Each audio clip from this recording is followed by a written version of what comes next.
What's up, you guys? Sean Ross Sapp, Fightful.com, here with the name you know, Mike Bennett. Some of you might know him as Mike Kanellis, but I would imagine you're rocking with Bennett. Please stick to Bennett. I don't think I can do Kanellis again.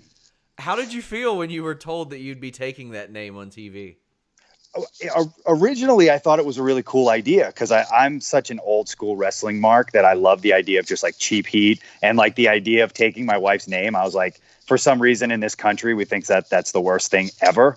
But I think I was like, that's cheap heat. And I thought if we ran with it properly, it would have been a really cool, a cool story and a cool kind of a character to see where you can go with that. But unfortunately, we didn't go anywhere with it. And then eventually I was like, I don't want to be this anymore because you can't go any other direction as Mike Kanellis because it's literally just me I'm Maria's husband now.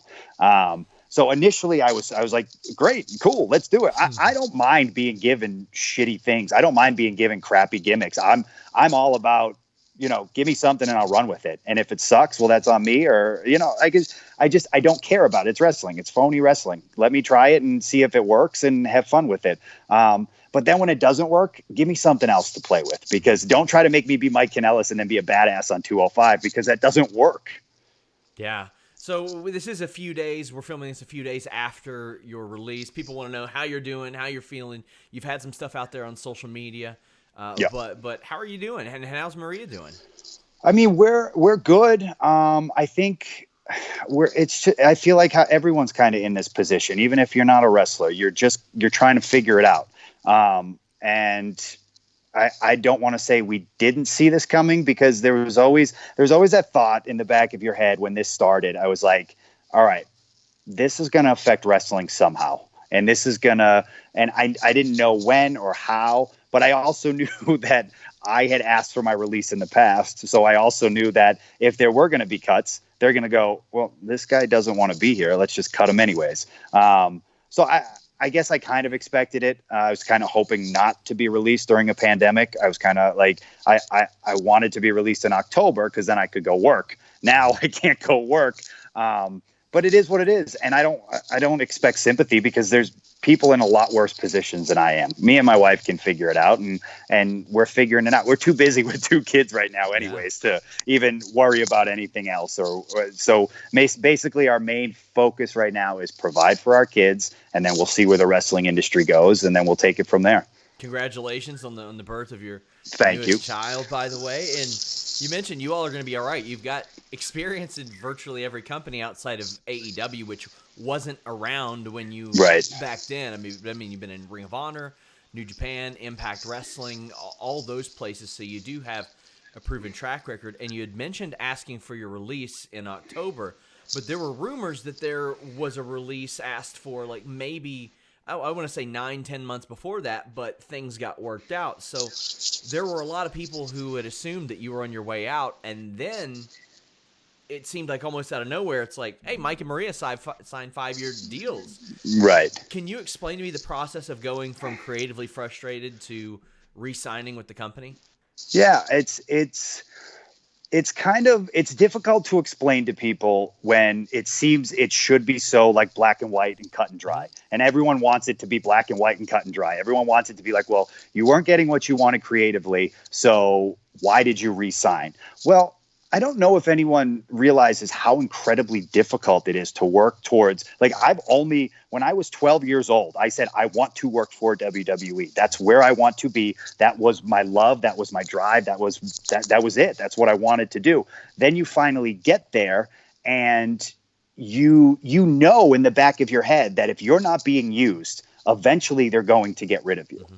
Eventually they're going to, because why would they keep someone who they're not using? So you do have to figure out ways to try to leverage yourself, especially if you don't have a name, if you're not Brock Lesnar, if you're not Goldberg. If you have to figure out ways to leverage yourself, you have to figure out ways to try to make them care or make them want you. It's just negotiation and it's business.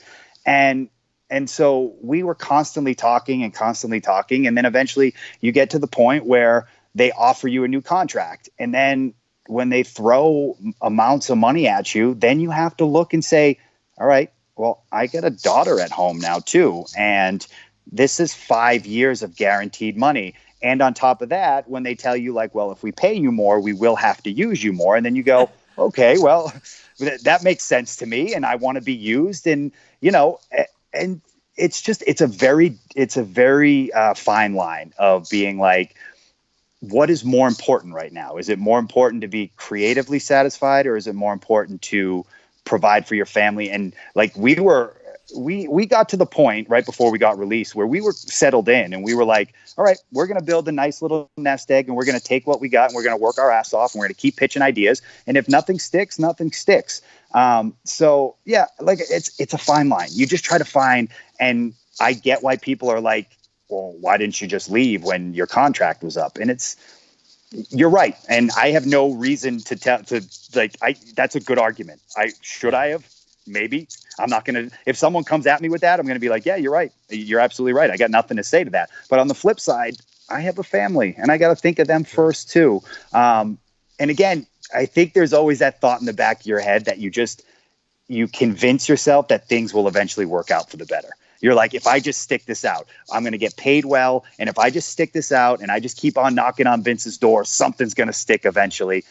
And it just wasn't meant to be. And so like, eventually I got to the point where my frustrations at work were coming home. And I was like, well, this isn't doing anybody any good. If I'm trying to look out for my family and I'm coming home and I'm upset and I'm frustrated and I'm depressed, what am I really doing? It just wasn't worth it to me at that point. And then, so you finally get to the point again where you ask for your release. And then, I worked out, I started talking with Triple H and we worked out to bring me down to NXT and team with Tony.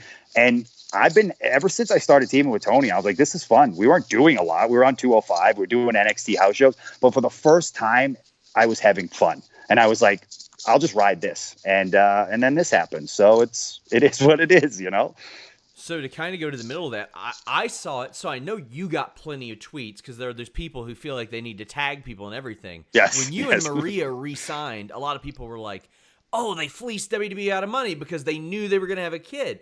Yes. From what I always heard and understood, WWE was well aware of the intentions of you two planning on extending your family. That wasn't like a surprise to them, and they were cool with it. No, it was absolutely talked about. Every contract negotiation, we went in there because we were actually at one point talking about Maria just back in a creative role, not even coming back as like a wrestler or a manager or any kind of on-screen talent, maybe coming back and doing stuff with the girls down at NXT or helping be on the writing team, because that's what she loves to do now. Like, she just loves helping and using her mind to help other people succeed.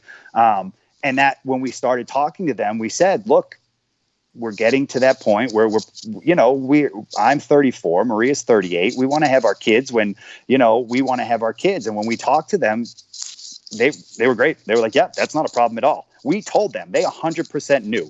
And they said they still offered us those contracts. And I think it's mostly fans that think that's why they were mad at us, because there was no heat backstage. There was no one yelling at us, no one screaming at us. Like, it wasn't like, oh my God, I can't believe you did this. It was business as usual. Now, if they said stuff behind our back, they did, but I don't have a clue. But yeah, and that was one of the reasons why we signed too. We're like, oh, you're okay with us?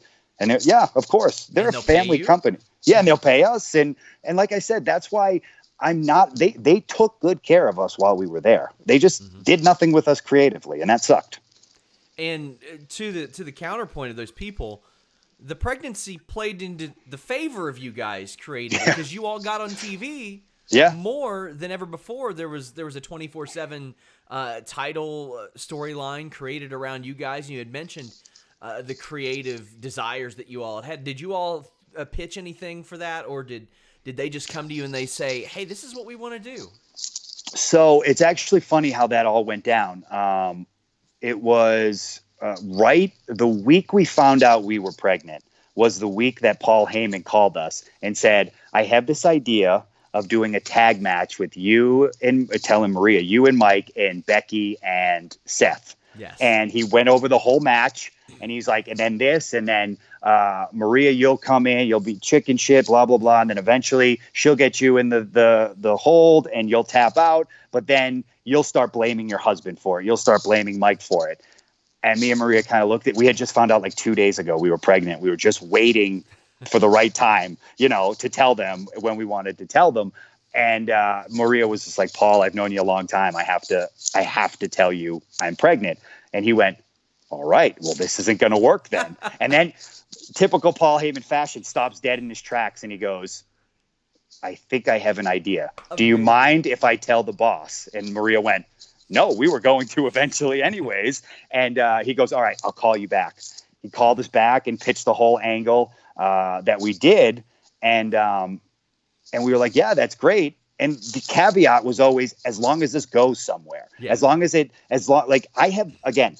if you give me anything, I'll run with it. But I want there to be a payoff. I don't want there to be nothing, just, some sort of a payoff. So when Maria finally leaves to go on maternity leave, I'm not just sitting there as the guy that got berated for the last 3 months and then you can't do anything with me because I'm a joke.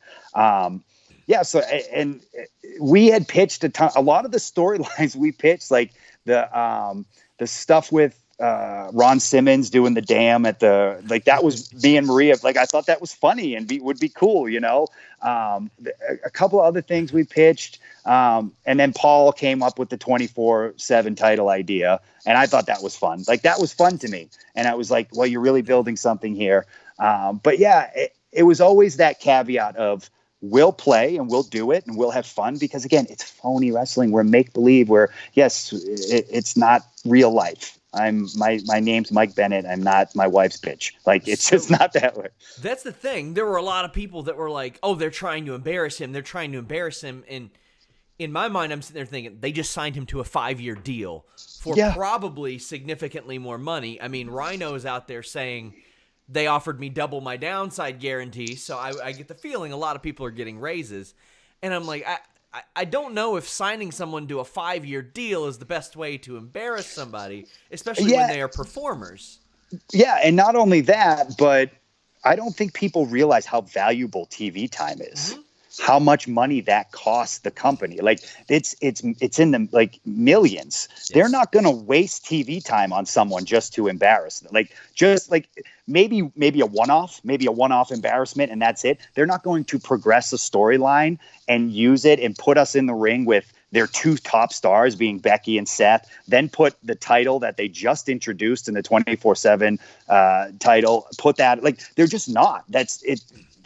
Vince is a good business. He does understand they're not going to waste their time on that. So, if they were trying to embarrass us, again, I don't care, but I can't comprehend the fact that that's what they were trying to do, because it just doesn't make sense to me. Yeah, there's often times I'll see somebody put out there like, oh, this wrestler who keeps losing every week in 10-minute matches is getting buried. And I'm like, no, they're not. They're on TV. You can't.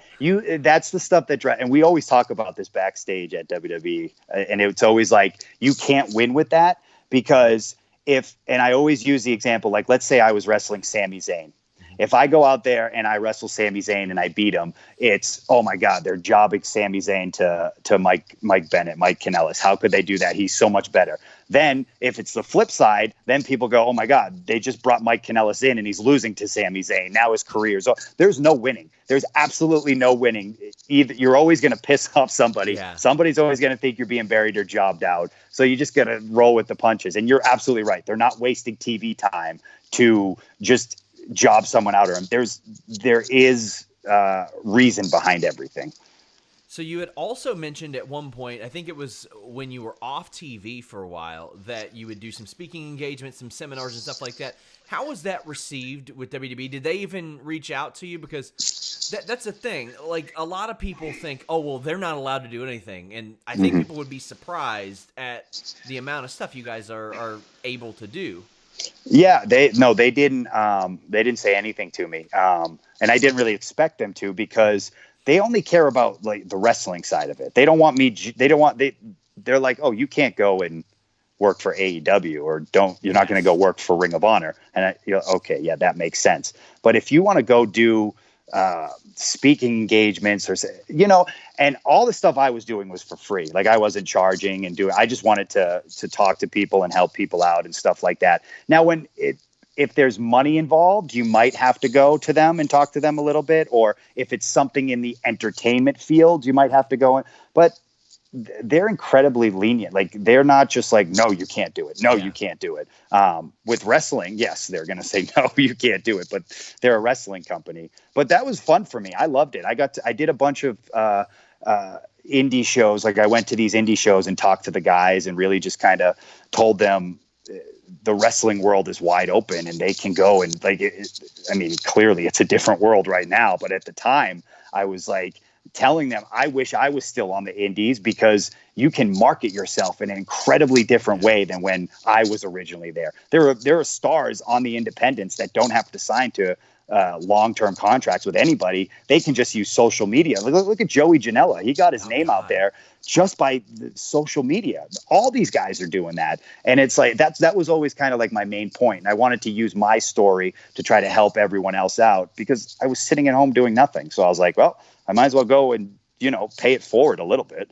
Is there anybody that you've noticed that's out on the indie circuit right now? Because realistically, a lot of people thought, oh my gosh, the indies are going to be hurting with AEW popping up.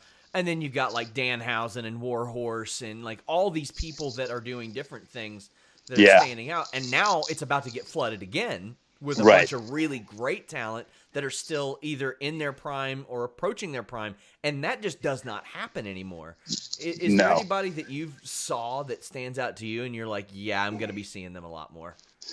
And it's someone I know, but I'm just so incredibly proud and I can't wait to work with them, is Anthony Green. Yeah. He's like, dude, he went from being this babyface referee to now being like a legitimate independent star. And I love it, because I remember talking to him one day when he was still reffing, and he came up to me and he's like, I want to be a wrestler. And I looked at him and I was like, then be a wrestler. Yeah. And he was like, well, people are saying I shouldn't be because I don't have the look and I don't have the body and I should just be a referee. And I looked at him and I went, what do you want to be? And he said, I want to be a wrestler. And I said, then be a fucking wrestler. Yeah. Like, and I'm so proud of everything he's accomplished. Like, he did have an uphill battle. He didn't have the look. He does have but he completely found a gimmick that worked for him. He would send me moves that he practiced, like that pull out pile driver that he did out of the corner one time. He sent it to me. He's like, what do you think of this? And I just gave him some tidbits. I was like, just keep your legs a little bit more snug, because you don't want guys thinking it's dangerous. And like, I just remember, and then he just exploded, and I'm like, that's awesome. And so I can't wait to work him now because of how good he is.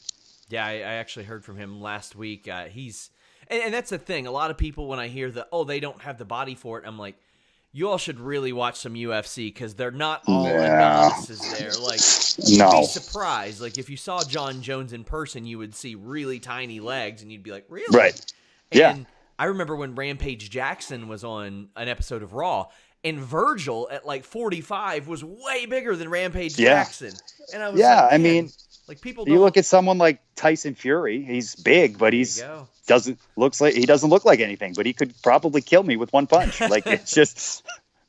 So there are a lot of ups and downs creatively, obviously, with you there. Were there any pitches that you put out there that you thought would have worked really well for you, Maria, both of you, or anything like that didn't end up coming to fruition? We had pitched an idea early on that we wanted to do like this idea where she kind of controlled me, in the sense where I was her bitch. Like, I was so enamored by her and I was so infatuated by her, but she was the only one that could trigger me to make me win matches. So it was this sense of like, I would go to the ring and let's say I'm working Ali or something, and I go out there and Ali just starts kicking the crap out of me. Finally, I roll out and she just calls me over and she just slaps the shit out of me. And then I roll in the ring and I just lose it on Ali. Like, I turn into this violent, aggressive psychopath. And we pitched ideas of like walking backstage and an extra's back there, and he looks at Maria, and then Maria just whispers something to me and I run back and I just throw him through a fucking window or something. And it's like this psychopath that only Maria, but when she doesn't make me snap, I'm this complete whipped little bitch. But when she does, I'm this psychopath to be messed with. And I actually thought they were going to run with it at that point, because there was a lot of good feedback. And then a lot of things just go the way of the dinosaurs. It just doesn't happen. So you just, but that was one of my favorite ones that we pitched. And let alone me and Tony were pitching to be we wanted our names to be the dad bods for NXT, which I think they were going to run with too, because they started calling us that last time on 205. But after that, it was done. What was your reaction to hearing that amazing theme song they gave you? Oh, you know what? I loved it. Yeah. I absolutely loved it because, again, I'm an old school wrestling mark, and the first thing I thought of was, this is going to piss people off. Yes. And that's how I think. Like, it's the instant reaction as a heel is, how can I make people hate me? And so as soon as and that was all Maria's idea, by the way. When we were going back and forth with WWE before we debuted, she had actually talked to Billy Corgan, and he had pitched the idea of, I just see you guys coming out to this love ballad. So when WWE reached out to us and they're like, what do you think for your music? Maria went love ballad. And I was like, huh? What? What are you talking about? And she was like, trust me on this. Then when we got to Money in the Bank, they brought us into the truck and they're like, all right, listen to it. If you hate it, then we understand and we'll figure something. They played it. And I remember just like dying laughing. And they were like, do you hate it? And I was like, no, I fucking love it. This is amazing. Let's run with that. And people seem to love it. Like, I just think it's great. I think it's so much heat. It was perfect for what you guys were doing. It was really good. Yeah, it was such like a good song. It sounded like a Bon Jovi song from the 80s. It was great. So you had wrestled on Raw a lot. You wrestled a few times on TV on SmackDown, but I know you did a lot of dark matches there too. 205, NXT. What were the differences in those specifically when you would go back and forth between them? Because, I mean, I know that they would tape 205 at sometimes. They would run it live at sometimes. But was there any noticeable shift in like who was running things and who you would answer to in that regard? Yeah, so Raw and SmackDown is Vince. It's all Vince. Even with Paul and Brute, everything goes through Vince, and that's just how it's always been, and that's just the way the company runs. And you can either like it or you can hate it, but at the end of the day, you accept it because it's his company.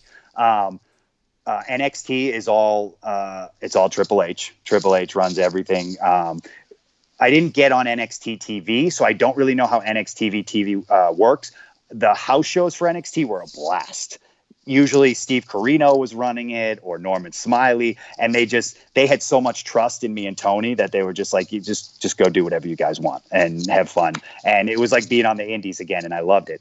I love 205 because Triple H ran 205, but it was really Adam Pearce who was kind of was like, that was his baby. And he had so much pride, and he was just so great to us. But the one thing I loved about 205 is we were always given time to have our matches, like 15, 20-minute matches. And they didn't like pick it apart as much as they do on Raw and SmackDown. They give you leeway to do whatever you want. Like there might be a few things that we'd run by Adam and he'd be like, if the boss is watching that, because sometimes he'll poke his head in, he'll be like, that's probably not a good idea. And he was really good about doing that. But 205 was a blast for me because I would always tell the guys, I'm like, guys, we're playing with house money right now, especially when it was at the end of SmackDown. I was like, because this crowd doesn't give a shit about us. So if we go out there and they're quiet, we'll just come to the back and they'll go, oh, well, they're tired. They just saw Roman Reigns versus Baron Corbin, whatever, they're tired. But if we get them, they're going to think we're the greatest workers in the world. So whenever we would get them, we'd come to the back and they were like, oh, you guys are killing it. You guys know what you're doing. So 205, actually, I loved. Even if people don't watch it, I had a blast on it. Did you notice the shift in like things that became, I don't want to say passable, but almost allowed in the rings? I mean, we're seeing like the Usos jump off the second rope and do Canadian destroyers right now. And that was not a thing 3 or 4 years ago that they would have been allowed to do. And I've had some people in WWE say, well, Kevin Owens would be allowed to do the package pile driver if it didn't have the word pile driver hooked to the end of it. If it was called like the package drop or something, they'd be like, sure, whatever, do it. Yeah.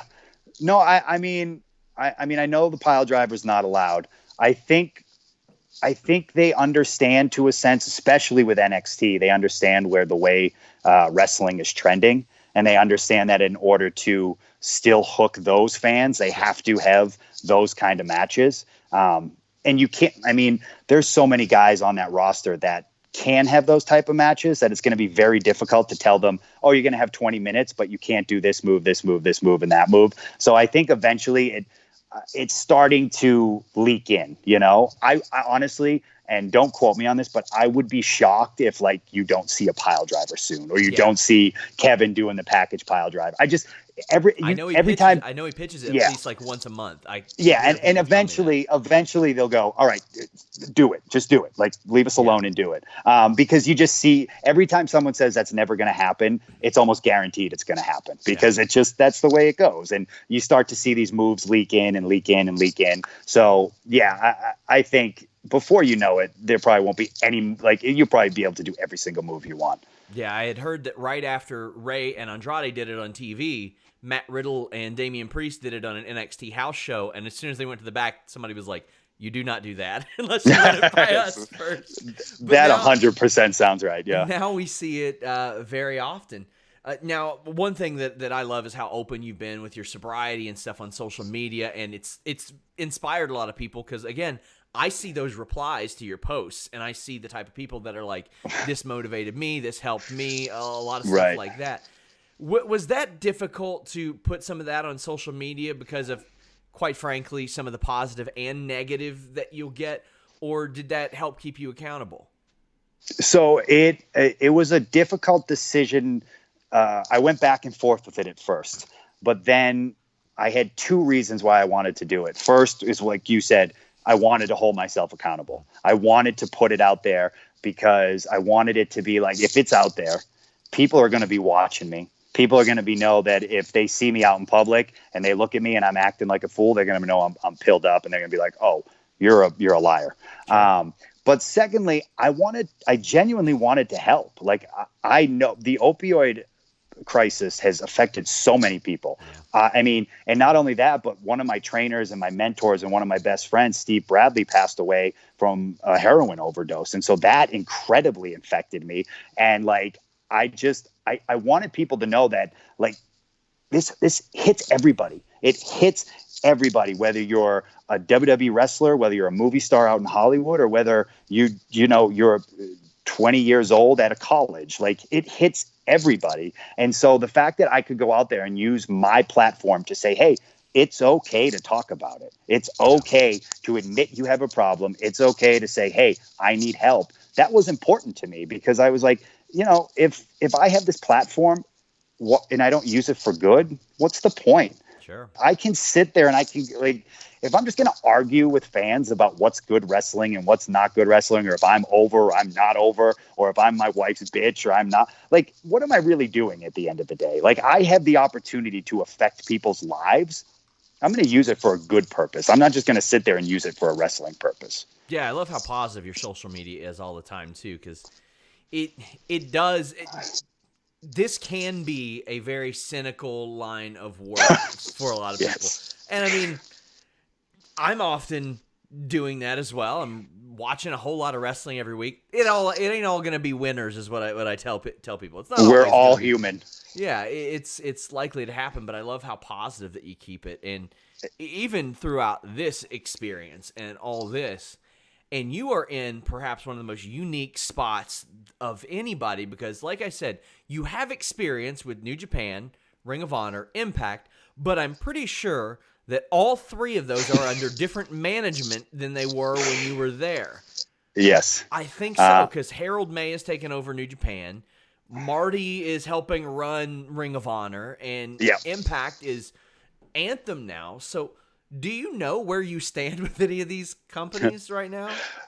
As of right now, I don't, because so Ring of Honor is a little bit different because I always like Taven's still there. Yeah. And Taven's my best friend in the whole world. I mean, he officiated my wedding. He's my brother. And so I've always kept in touch with everybody that works there in management. Like Joe Koff is still the owner, and I know Joe very well, and I like Joe, and he's always treated me good. So my relationship with Ring of Honor has always been different than anywhere else. But as far as everything else goes, I mean, all you can do at this point is just use who you know and talk to them. Like Kevin Kelly works at New Japan, and I talk to him all the time. And over at Impact, I don't have a clue, but you just figure it out. But I'm also, it's weird. My sobriety has brought me this I don't know if it's good or bad, but I'm very self-aware of who I am and what I am.